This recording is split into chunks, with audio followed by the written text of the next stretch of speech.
চলতি এপ্রিলে টানা তাপপ্রবাহে দুর্বিষহ জনজীবন। চট্টগ্রামের মনসুরাবাদে বৃষ্টির জন্য আয়োজন করা হয়েছে বিশেষ নামাজ ও দোয়ার।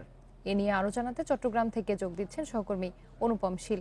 অনুপম, এই বিশেষ নামাজ ও দোয়া কখন শুরু হবে আর মুসল্লিদের উপস্থিতি কেমন? বিকাশে কম খরচে ক্যাশ আউটের লিমিট বেড়ে 50,000, প্রিয় এজেন্টও 2টা।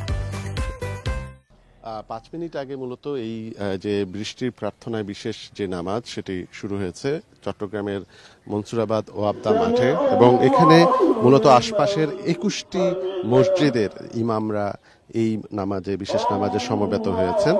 এবং স্বভাবতই দেখতে পাচ্ছেন যে এই নামাজটি মূলত 2 রাকাত নামাজ হয়ে থাকে, ঈদের নামাজের মতোই।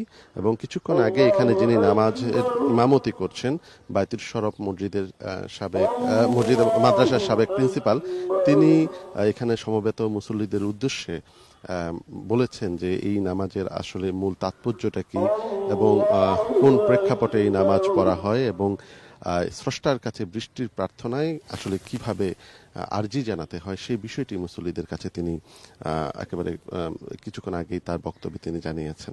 এখন নামাজ চলছে, এরপরে মূলত খুতবা হবে এবং তারপরে বিশেষ মোনাজাত হবে।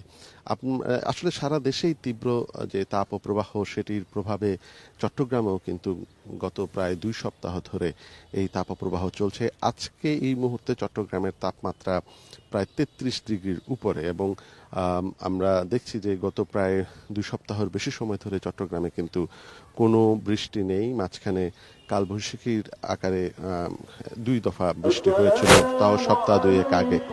এবং এই প্রেক্ষাপটে যে এই রোদের অর্থাৎ তাপপ্রবাহ এবং তীব্র গরম, তাতে মানুষের হাঁসফাঁস বেড়েছে। হাসপাতালগুলোতে গরমের প্রভাবে মানুষের বিভিন্ন রোগে আক্রান্ত রোগীর সংখ্যা বেড়েছে। বিশেষ করে শিশুরা সবচেয়ে বেশি ভোগান্তিতে পড়েছে। এবং এই প্রেক্ষাপটে আমরা দেখছি যে এই তীব্র তাপপ্রবাহ থেকে বাঁচার জন্য সাধারণ মানুষজন যারা মূলত বিভিন্ন সময়ে রাস্তাঘাটে প্রাত্যহিক কাজের জন্য বেরোন, তারা একটি মহা বিপাকে পড়েছে, এবং বিশেষ করে শ্রমজীবী মানুষ যারা আছেন তারা বেশ বিপাকে পড়েছে।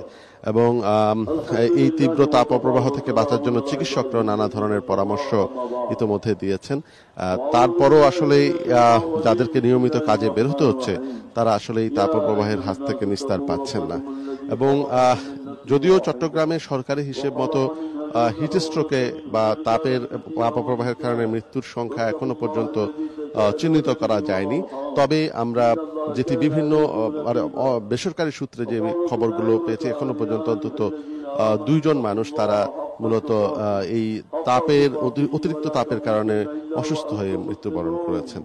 তো সবকিছু মিলিয়ে আসলে এখন এই নামাজের মোনাজাত হবে। সেখানে একটু আগেই ইমাম সাহেব বলেছেন যে কাতর কণ্ঠে স্রষ্টার কাছে মূলত এই বৃষ্টির প্রার্থনা করতে হবে, এবং তারা বৃষ্টির প্রার্থনা করার মধ্য দিয়ে তারা আশা করছেন স্রষ্টা সদয় হবেন এবং খুব দ্রুত এই যে তাপপ্রবাহ সেটি কেটে যাবে বলে এক ধরনের এই প্রার্থনাতেই তারা এখানে সমবেত সকলে করছেন।